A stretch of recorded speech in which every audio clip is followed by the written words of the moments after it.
పెద్ద ఆయన ఎట్లా ఏరుకోళ్ళు పోవాలంటే ఎట్లా తెలియదు. తెలీదా? ఏ ఊరు మీది? సౌత్పల్లి. మీది దగ్గరనే కదా, తెలియదా మీకు?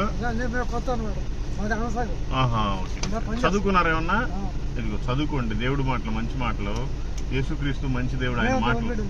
Thank you, praise God. Baptism తీసుకున్నారా? ఏ చర్చికి వెళ్తారు? అనసాగం.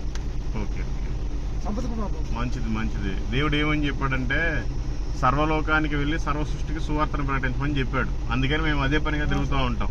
మీరు కూడా మీ పక్కన వాళ్ళకి చెప్పండి, వందనాలు, నిన్ను వల్లే నీ పొరుగు వారిని ప్రేమించమని చెప్పాడు. అంటే అర్థం ఏంటంటే మనం మాత్రం దేవుడిని నమ్ముకొని పరలోకం చేరటం కాదు, పక్కన వాళ్ళకి కూడా దేవుడి గురించి చెప్పాలి. అగ్నిలో నుంచి లాగినట్టుగా లాగమన్నాడు కొంతమందిని. చూడండి, ఇప్పుడు ఎండకి ఎవరన్నా చెప్పులు లేకుండా పోతే మనకు చాలా బాధ వేసి చెప్పులన్నా ఇస్తాం, చెట్టు కిందకి రమ్మంటాం, నరకంలో కాలిపోతారు. వాళ్ళందరికీ మనమే సువార్తను చెప్పాలి. మీరు కూడా చెప్పండి. Thank you, God bless you.